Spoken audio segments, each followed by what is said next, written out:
global happenings today.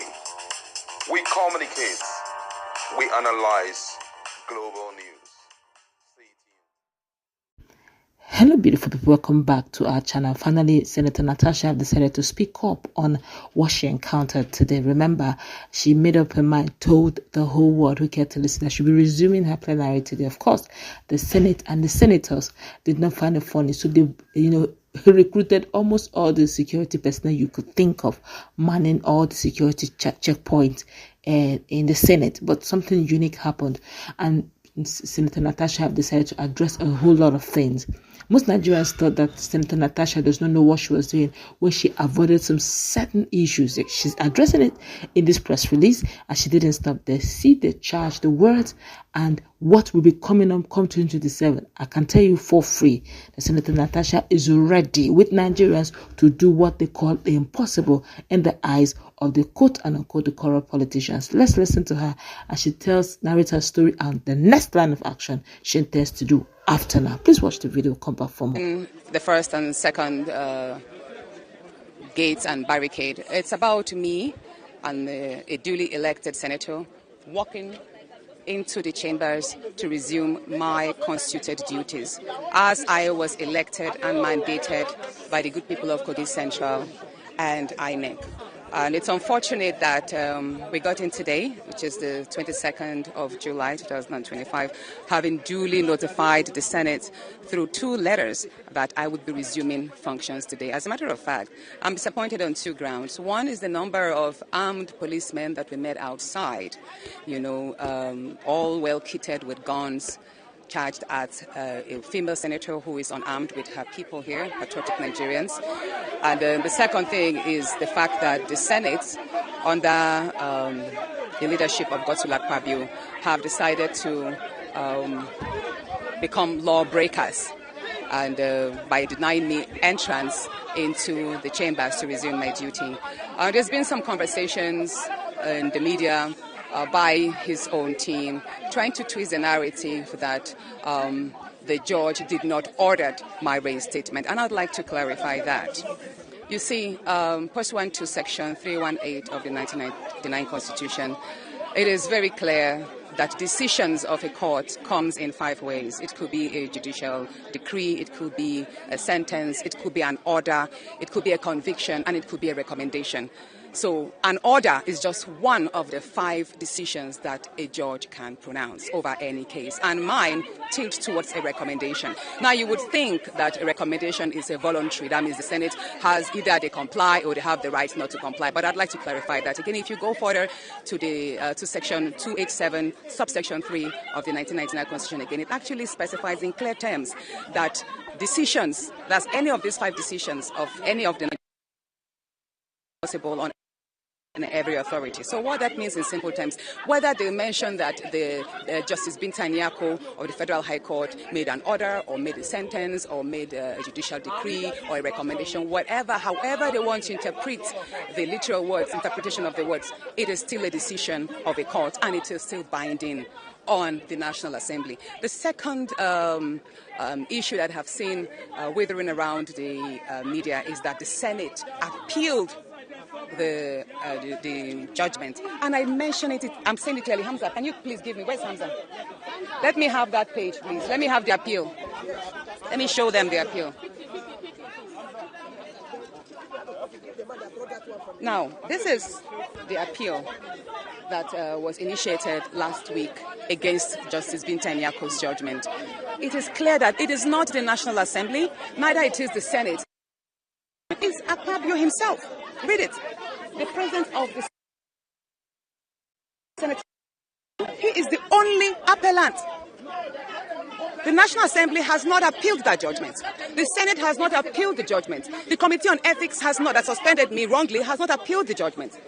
As a matter of fact, Senator Akpabio joined the clerk of the National Assembly, the entire Senate, and the chairman Committee on Ethics as joint respondents to the case. That means Akpabio has taken the National Assembly and the Senate and the clerk and the committee to court as well. Do you understand? That must be clarified. So there is no reason whatsoever, contrary to the publications I read yesterday, that I should not resume today because the Senate has appealed my suspension. Senate did not. No, what I appealed, there's the contempt, and that is separate. The judgment came in two parts. One was to address the contempt, which is based on the satirical letter, which I made, or the satirical apology letter, which I made on Facebook, which the judge thought it wise in her own stride that amounts to contempt. But I'm saying clearly that does not amount to contempt of her court, because before Justice Binta Nyako was not the matter of sexual harassment, but the matter of suspension.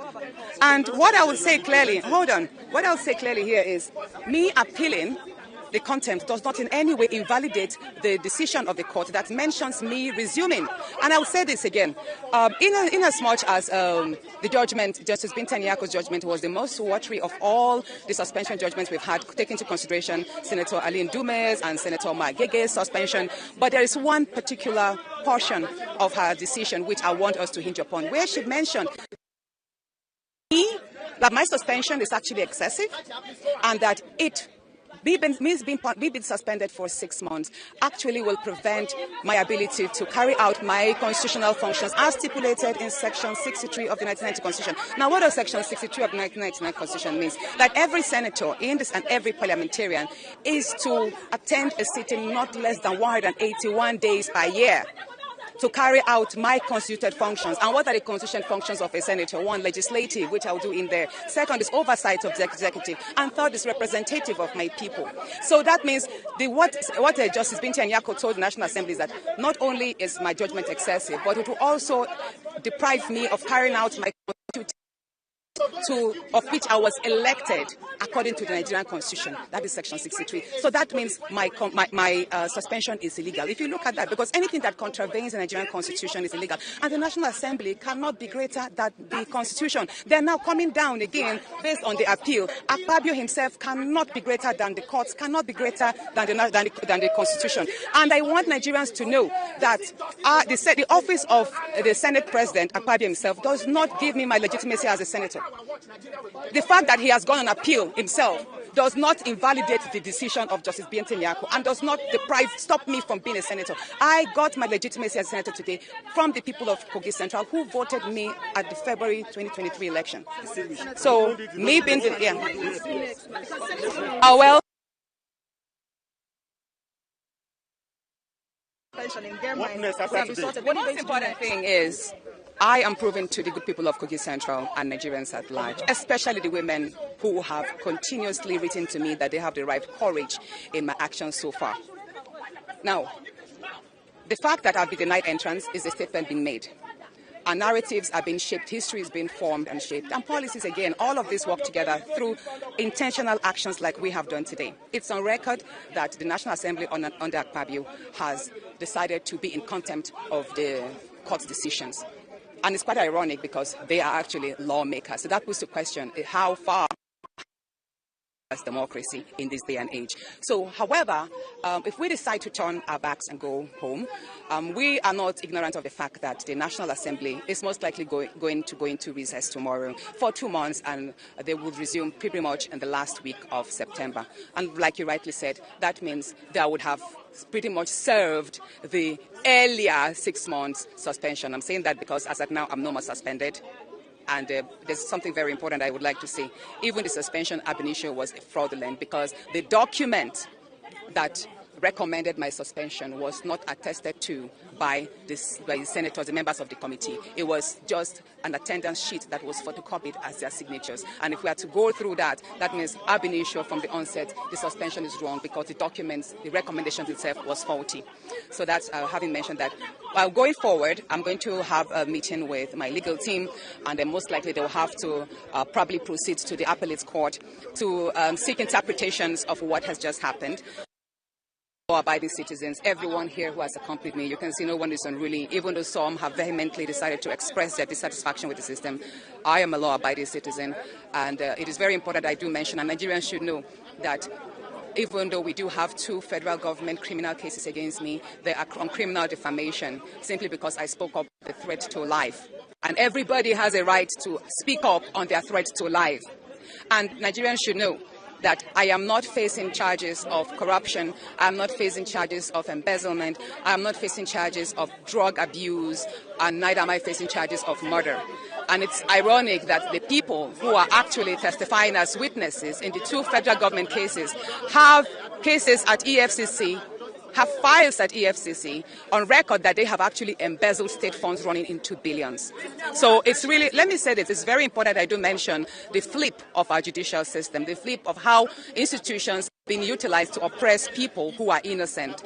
If this is a country that if Nigeria works, if our institutions are truly independent and strengthened, then there's no reason why some of these fellows who sit there, senators, should even be in the Senate in the first place. They should actually be behind bars, and I'm saying that. And I do pray and hope that it is by my actions today and by voices of Nigerians all around, whether in the country or in diaspora, that we speak up and ensure that this injustice that is being meted against me, this persecution meted against me will not stand, so that their daughters will not suffer, so that their wives will not suffer simply because they spoke up against sexual harassment. And I'm sorry I have to mention this, because you see, people have wondered, Natasha, how come there's so much hate? How come you were suspended for 6 months? Just the day after you tendered your petition on sexual harassment, you were suspended. And then there was the fraudulent recall. We also how we survived a recall. And then there's been a whole lot of attacks against me, which by the grace of God I've survived. And whenever people ask me, Natasha, why is there so much hate from the Senate President against you? Why is that institutions have turned against you, even though, by and large, you are pretty much one of the fairest senators or politicians in Nigeria? And I tell them, this is just an iceberg of what I have had to suffer and endure in the Senate under Akpabio's leadership for the last 1 year. Many of you thought that my speech on that floor, when I told him I was not afraid of him, and I did mention, I said, if you make me speak to the media on what I have had to endure in your hands, it will go pretty. And that's to let Nigerians know that that outburst I had on the floor was just a compilation of so many wrongs that Akpabio has meted against me. And I will say this, pretty much it's a shame that we have had so many good Senate presidents. We've had Chuba Akpabio of blessed memory. We've had Senator David Mark. We have had Bukola Saraki. We've even had Ahmed Lawal, who is a senator right now. And I'd say this pretty much is the worst assembly Nigeria has ever had. And I hope we will not have to suffer this anymore, because it tells a lot on the individual. And I've said this before and I'm saying it again. The Senate President, Godswill Akpabio, as if it's the third-term governor of Akwa Ibom. Many senators are afraid. You've all seen what happened. You are not allowed to speak. When you try to speak or air your views on certain issues that are critical, you get shut down if it does not conform with what he wants. So far, I've not been given any official reason. I've only read on the papers yesterday that I should not resume today because the Senate has appealed. And that is why I presented to you that the Senate has not appealed the judgment. It is Akpabio himself. He is abusing power by willing the entire institutions to fight me. It's a personal vendetta that Akpabio is unleashing.